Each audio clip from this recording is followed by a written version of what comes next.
On this episode of AV Week, standardization and user experience, displays versus projection systems, and what made ISE 2023 a success. All that and more next on AV Week. The network for the AV industry. What are you listening to? This is AV. This is AVNation. This is AVNation. This is AV Week, episode 599, recorded Friday, February 10th, 2023. Vital AV. This is AV Week, your weekly wrap-up of audiovisual news and information. My name is Tim Albright. I am your host. With us to discuss the news and information we have gathered this week, first and foremost, you know her as Dawn Meade. We cannot tell you where she works, but she lives somewhere in the Middle Atlantic area. Welcome, ma'am. Thanks so much for having me, Mike. And of course, Kelly Ciccheti. I combined your first name and your last name, and I'm done. Kelly, how are you? Good. How are you? That's actually a first. Okay. No one's ever combined both, but that was a good job. Thank you. Thank you for having me.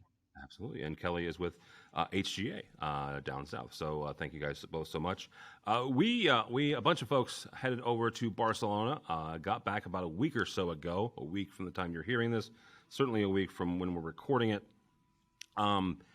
ISE, Integrated Systems Europe, has really turned into the biggest audiovisual trade show in the world.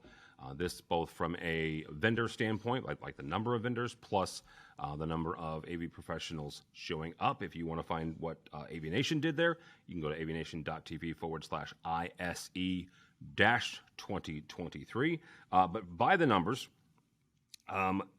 58,000 people, attendees, showed up in Barcelona at the Fira for ISE 2023. For reference, the biggest one ever for ISE was back in Barcelona, in Amsterdam in 2019 at 80,000. So their second time around in Barcelona, they are getting there. One could say that events are back. I saw that several times over the course of the week, especially on Twitter, as those of us who were not in Barcelona got to watch it from afar. But it looked like a lot of fun, but also several interesting technologies came out of there. Dawn, I'm going to start with you on this. You've watched ISE for a number of years. This show hitting 58,000, darn near 60, getting back to where it was the year of the pandemic. 2020 was the last time they were in this number range. What made this year's ISE a success? I think it's a combination of things. The realization that after COVID, we have to get back to business. Things have to start happening again. That's a big issue. Also, I think it's important that, COVID's been around long enough now. It isn't necessarily going away. It hasn't necessarily been cured, but life goes on. And people are starting to realize we can be safe. We can do what we need to do with our business, with our lives, and still go to shows and still see people, because you can't stop the world indefinitely. Kelly, one of the things, depending on what country you are, when you're listening to this or watching this, certain countries are saying that the COVID has gone from pandemic and it's going to an endemic. Here in the States, they are getting rid of certain travel restrictions, and sometime in the next couple of months, they will officially announce that the pandemic part of COVID is over, and now we're moving into an endemic part, which is kind of what Dawn was alluding to there. Is this is going to be with us for a while? We're going to deal with this, but it's not to the level that it was, certainly not 2 years ago. So what does this show? It's the first of the year. CES happened a month ago. It was over 100,000, which is, again, pre-pandemic levels for that show, the Consumer Electronics Show in Vegas. What does the success of ISE this last week say about events for the rest of the year? Yeah, I mean, I agree with Dawn. I think a lot of people have, and intentionally and unintentionally, COVID fatigue. So it's nice to get out and actually start going to these shows again. I think there's been a lot of updates. From my understanding, ISE was very AI heavy and AI introductory heavy. So there was a lot going on in that aspect. And they also had finally utilized the content production and distribution zone, allowing people to also showcase live content production, which is becoming more and more of a use case, and post-production. MR and VR environments were also showcased, as well as the innovative 360-degree camera options, and as well as multiple LED displays. And I think the gaming and esports aspect was another reason that a lot of people were interested in coming to this show in particular. And it also helped that the King of Spain made an appearance, and and they had the royal, they had the whole royal almost family there. And it was, I think it was just a sign that the AV oh my gosh, I can't talk. AV industry is booming still, and I think that's just kind of an ode to just showing that technology is still on the rise, and we're starting to shift into these, AI environments, and we're starting to shift into utilizing other types of environments such as gaming and outside of the integration aspect, at least, and we're starting to also kind of combine that into our technology today. And I think a lot of people were interested in seeing that, and seeing the demos and seeing what was offered. And I think they just set this up a little bit differently. And I think going forward, we probably will see that kind of audience, if not more, as COVID starts to ease down a little bit more. One of the things that Kelly mentioned there was the content production zone, which is something that Mr. Blackman and the team at ISE certainly really kind of touted going into this show. I'm looking ahead at other shows like Enterprise Connect, which is a smaller UC focused show, but also NAB. Now, here in the States, NAB is the National Association of Broadcasters, right? That has been a traditionally, you go there if you work for ESPN, right? Or you work for a news channel, and you're going to find these ginormous cameras and these big consoles that you can, Grass Valleys and Panasonic switchers and stuff like that. However, I went for the first time last year in 2022 and met so many AV folks, right? Several that worked for corporations that were developing or had already deployed content production, content creation internally. Think Coca-Cola Studios, right? Not that Coca-Cola is going to make a movie, but it's content for themselves internally. Are you seeing that? Dawn works for is technically an end user. We can't say exactly where, but are you seeing that in your either in your cohort internally or other folks that you talk to that are other AV users? I mean, honestly, my own company and several others in our vertical, they've had these internal video broadcast studios, broadcast teams for decades now. This is not a new thing for a lot of us corporately. These are the folks that make your, for the investment firms, they make your quarterly earnings calls. They make your forecasts for the year. When I was an integrator, one of our customers was one of the largest investment companies that's headquartered here in the Baltimore area. And we would do quarterly shoots with them for, we'd bring out our production team and work with their studios and their directors and things to put together these shows that were broadcast to all their analysts and all of their brokers. My own company, we do videos of our internal all hands meetings. We have videos sometimes of product launches or special events. We do, all manner of things. Sometimes it's used on our internal digital signage. Sometimes it's just used as a record for historical purposes of the company. Sometimes, it gets repurposed and used for, website things, for competitive bids where we provide it as part of a bid package to show our capabilities compared to the company just like us down the street.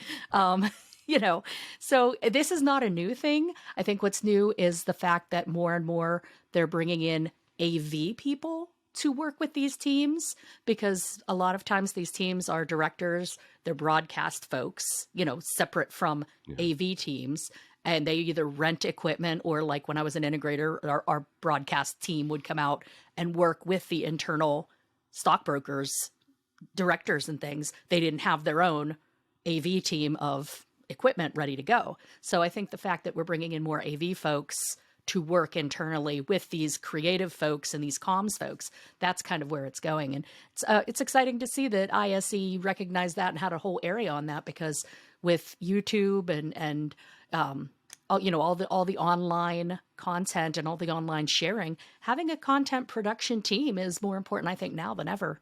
All right. Next story. Just Add Power begins to ship their MaxColor Series 2 transmitter and receivers. Very quickly, Just Add Power has been a sponsor of AVNation in the past. They are not currently a sponsor, but they have been most recently as of last month. This transceiver sends out 4K 60 and Dolby Vision HDR video over a 1 gig network. The thing that struck me, and Kelly, we'll start with you on this. The thing that struck me about this story is that they are taking pre-orders for mid-February 2023 shipping, meaning part of their marketing strategy, part of their go-to-market is, hey, y'all, we got stuff to get you, right? We've got product we can get in your hands right now. Not unlike our friend Paul Harris over at Aurora Multimedia, certainly part of his strategy as well, right? So Kelly, how long will this we are shipping and we are shipping now strategy be used as a differentiator in the AV market?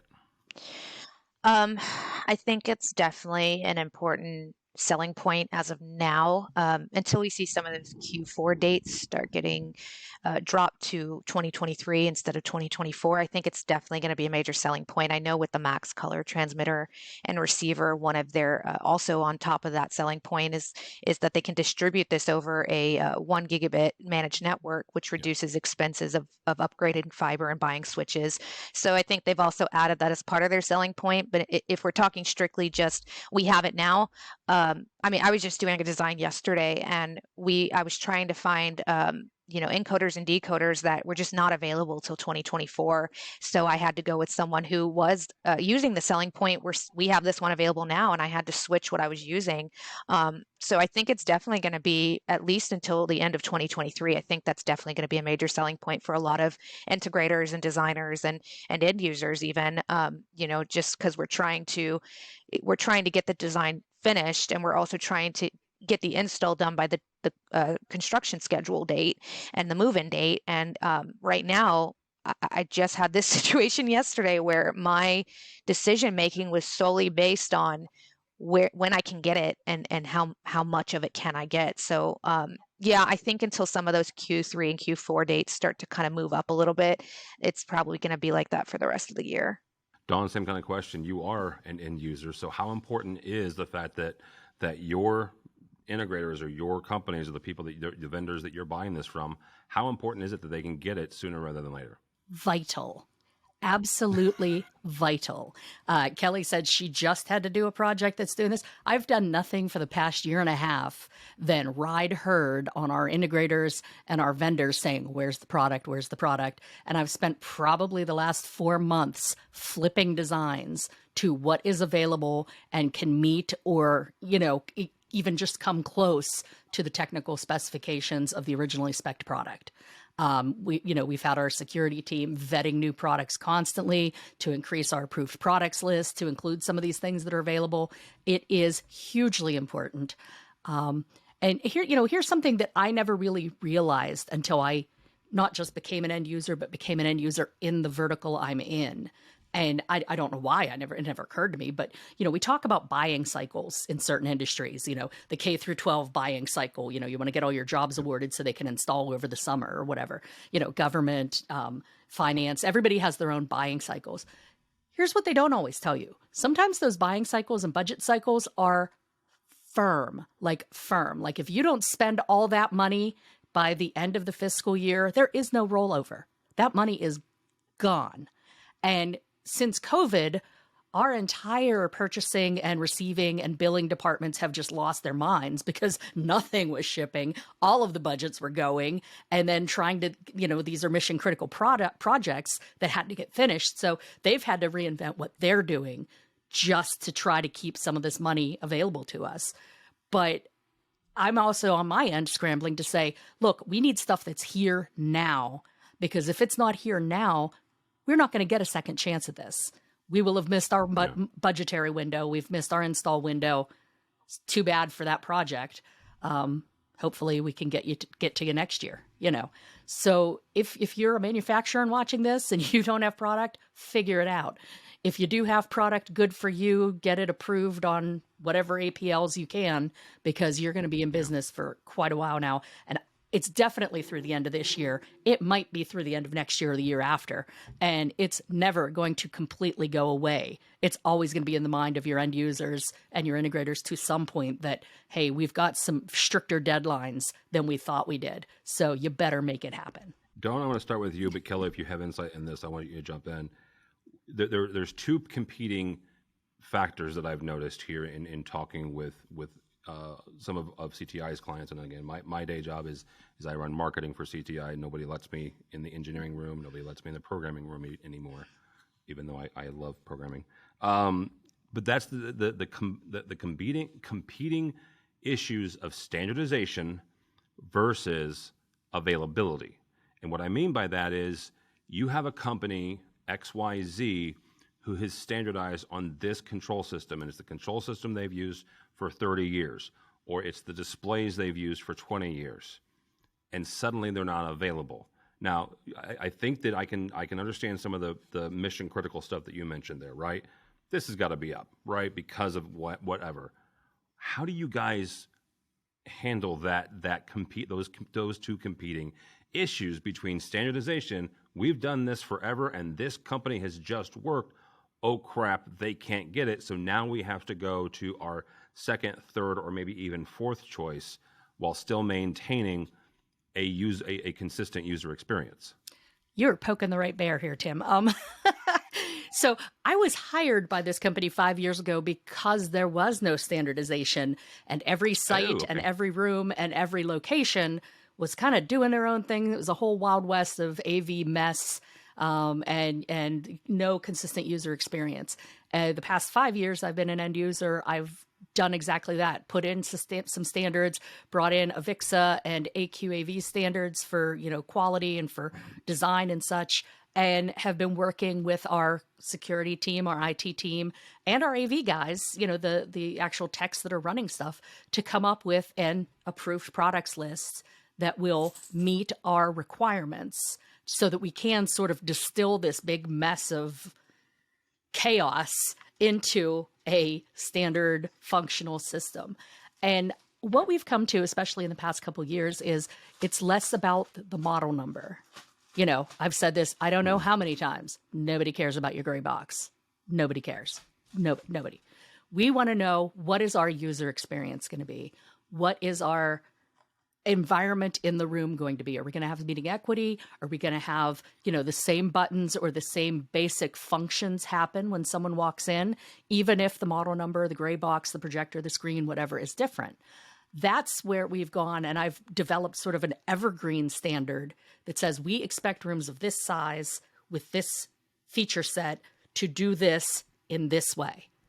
And then our bills of materials and our statements of work that go along with that evergreen standard, that's where we'll list out products on the APL. That's where we'll list out products that are approved at this point in time.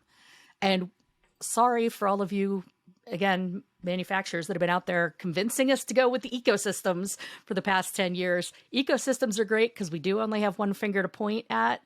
But when you're tied into an ecosystem that strict, it doesn't work. It's going back to the computer days. It's when we all had Packard Bells that only plugged into other Packard Bell parts. And where's Packard Bell now as a computer company? Who knows? You need that universal standard where I can plug in this peripheral and that motherboard and it works. And so that's kind of where we're designing to at this point.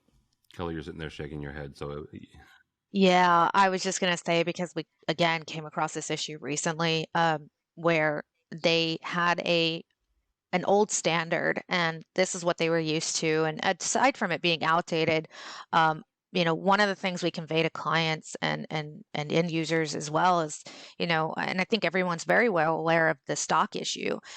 So we do rely heavily on use case and what are you trying to do with this room? Because there are alternatives to everything. It may not work the exact same as you see it. Page flip may not be the exact same. The programming might be a bit different, but it's in terms of the meat and potatoes and how we're distributing the signal, how we're getting it to these outputs, how we're using it when you walk in. Is it one touch? We kind of rely very heavily on that now, as opposed to what's your brand of choice? So what's your manufacturer of choice? Just because we know we're not going to be able to pick and choose anymore. With other manufacturers who are doing the smart thing and kind of utilizing their resources to create new products that are more universally used and can, and encoders and decoders, they work the same way no matter what company you use. They have their own version of it. But some of these other companies like Extron, they're creating new products and not just Extron, but also other manufacturers, and they're making them available, and it'll do the same thing that a Crestron system will do, and that a Crestron encoder and decoder will do, as long as you have the proper network requirements and switches.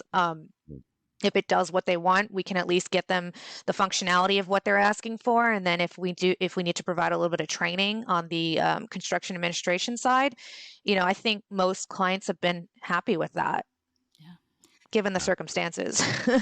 Encoders and decoders are a perfect case. Like, what makes them different from one another?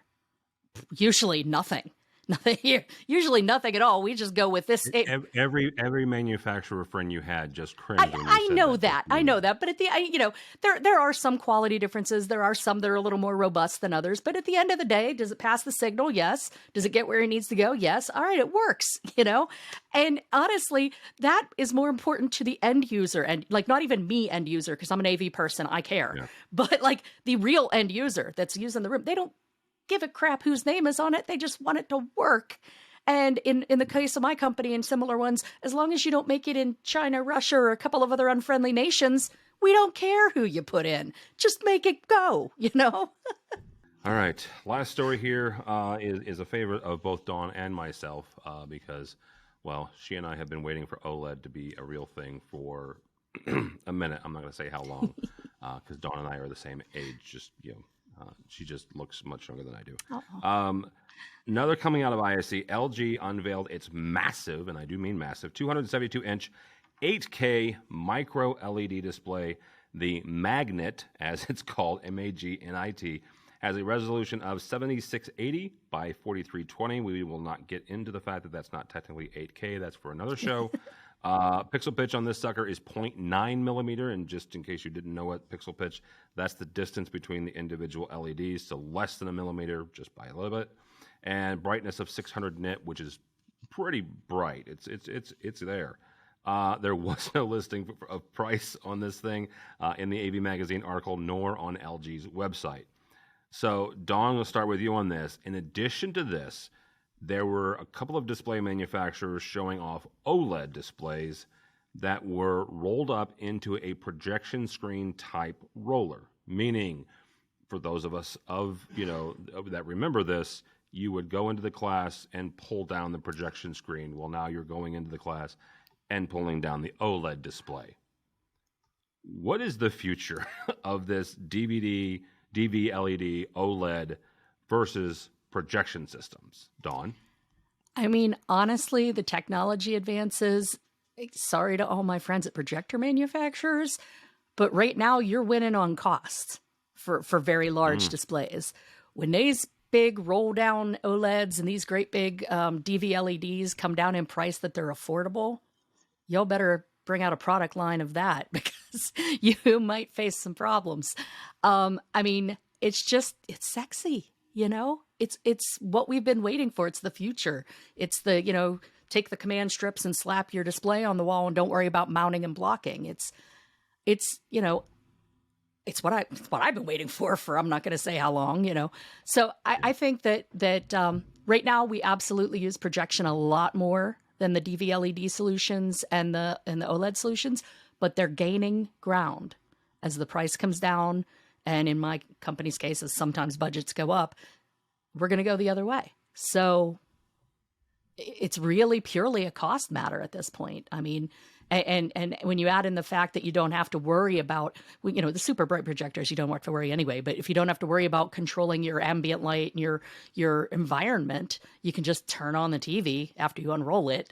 I mean, that's a no-brainer. So I think projector people, pay attention. Either lower your prices and improve your quality or start selling us other stuff too. So, Kelly, the one thing I appreciate about having you on is, HGA sees projects, I don't know, a year, 2, 5 years before they actually happen. And I'm not asking you to break any NDAs, so don't misunderstand what I'm going to ask. But how long does projection have? Like, Like, and Dawn's not wrong about, the cost there is certainly a cost consideration here. Getting a projector and a screen is still currently less expensive than the average equal size direct view LED. But that won't always be the case. So, I don't know if it's 5 years, I don't know if it's 10 years, I don't know, what that is, but or is projection going to be around just in a different form? Just like, in the media environment, well, there are some, I'm one of these people, who think that newspapers will be around in some form and fashion, right? It's just not, we're not going to have newsboys on the corner. You're just going to get a special delivery, once a day or whatever for those people who want to keep, holding the New York Times in their hand. Yeah, in the future, I mean, I'll be honest now. I don't think projection is ever going to go away.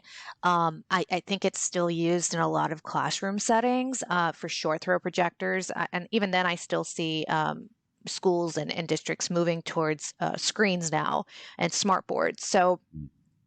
Yeah, I mean, OLED's kind of been the leading model for displays lately. I do like the fact that LG made such a large gargantuan display, and I like the idea of them using the self-emissive micrometer scale pixels and being able to reach a size like that. And they'd also had a 136 inch that they increased to the 272 inch recently, which was a 4K. Now it's 8K. So I think projectors will never go away. I can tell you the projects I've worked on recently are very display heavy. Even when I was going through our Revit families the other day, I was like, I don't have a projection screen and projector family updated in a while. And like Dawn had mentioned, it's also the idea that you don't have to mess, because anytime we do projectors and screens, you have to size the screen out appropriately. You have to do the throw distance. And I mean, it's an entire physics equation. I mean, you have to go through and figure out to the T, otherwise it doesn't look good. You do have to worry about, do I want this motorized? Do I want this manual? Is overheating going to be an issue? And a lot of people don't want to deal with that anymore. So yes, there's that price point difference. But as the price points do start to come down, I think people would prefer these OLED displays, especially for corporate and boardroom and control rooms, especially control rooms. I've done a few government projects where no projectors have been used, and it's all been video walls. It's all been displays. And with these prices, I mean, I don't know what the price on the 272 inch is, or if anyone's going to get it anytime soon, but on most reasonable sized displays, I think that that's definitely going to be what people lean more towards. And there's going to be situations where there might be a cost comparison. What's this display versus the projector? But, like Dawn said, once that price point comes down, there's no more, it's going to be a no-brainer. Right. It comes down to what's easier to manage, what's the functionality is easier on what end, and for a screen which has this exceptional color and this excellent adjustable brightness levels, and you don't have to worry about the ambient light and things like that. I think it's going to be a no-brainer at that point, if cost is really the only thing kind of keeping one versus the other in the lead. Yeah. Now, if I can jump back in though, I will say this: cost is the big differentiator for like schools and offices and the corporate environment. I think we are still going to see a lot of projection in experiential type places, museums. When we go to Orlando and visit the Rat or the Wizards, we're going to still want to see castles that are dancing with lights and with you're not going to be able to replace a castle with an LED wall or I mean, you can add LEDs over top. I've seen that, but I think that kind of environment, that kind of spectacle is going to be where we get a lot of the projection going forward, shining on the ice in the hockey games, that sort of thing. That's going to be where projection is going to have its resurgence. But then again, we could all be wrong, because just the other day, our friend at another media source came out with his crystal ball and said, hey, projection's coming back. We might have a shootout at InfoCo, so who knows? We'll see what happens. But you just reminded me, I was going to mention this too, as the exception to the rule. A historical building wanted a image projected on the side of their building. and they had an extension of the building that came down about 40 or 50 feet from the height of the historical building. And they said, well, let's put this projector on this, slanted kind of lift box, and let's project the image so when people come down the street, they can see it. And I didn't see in the setup and the ambient light that we had and it being outdoors, I didn't see how, and it being brick wall on a historical building, how a screen would have made sense out here, or how we would mount it. It's not, it's not weatherproof. Essentially, it's not truly weatherproof. So we're just going to have to get this enclosure with this projector and mount an image onto this wall, but ensure that it's clear enough so that anybody driving from down the street can understand what it says. And is it passive viewing? Is what, just make sure we get the contrast ratio correct.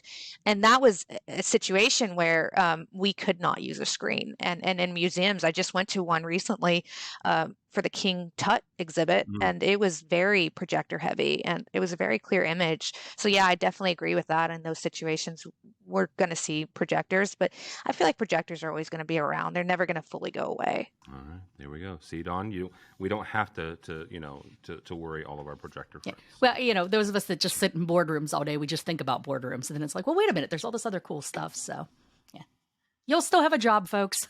And huge blues fan here in St. Louis, and they don't quite have what the Toronto Maple Leafs have as far as ice projection, but they'll get there eventually. Maybe if they win one more Stanley Cup, maybe they'll splurge for it then. All right, thank you both so much, Dawn Meade. AV Dawn, how do people get a hold of you? You can find me on Twitter and all the socials as AV Dawn or Dawn Meade with an E on the end. You can't find me at work because we can't tell you where I work because then I'd have to kill you. But you can always find me here on AVNation whenever Tim lets me come on. And you will see me at Infocom and other places as we're allowed to travel again. Yeah, absolutely.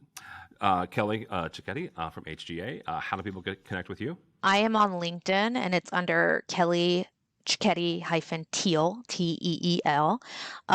I did have a Twitter under KTeel22, and I found out right before this call that it, I think, has been deleted. So I will create another one and give it to you on the next show. Damn you, Elon Musk. Well, yeah, I mean, Musk is doing some crazy things this week. Like people were running into limitations on how many tweets they could send, and yeah, let's just blame that. All I did was post about AV stuff, so I don't know what I did. Elon deleted your Twitter. That's all we're gonna say. That's fine. So, all right, thank you both so much. For Tim Albright, do not follow me on the Twitters because Elon will probably delete mine too. But go by the website if you would please, avnation.tv. That's avnation.tv. You'll find this program and a host of others. Dawn mentioned the fact that whenever I let her back on, so she'll be on in a few weeks. We also, by the time you're listening to this, have a brand new reconfigured version of the Women of AV with some two very super secret special hosts. And so that will be coming your way on Friday of this week. Also, January was a time where we asked you for your opinion, your vote for the annual AVNation Reader's Choice Awards. That will also be being unveiled a week from Tuesday. So Mr. Scott and I will be announcing the winners for that. So thank you so much for your vote. So all that and more at avnation.tv. That's avnation.tv. Thanks so much for listening. Thank you so much for watching. That is all the time we have for AV Week.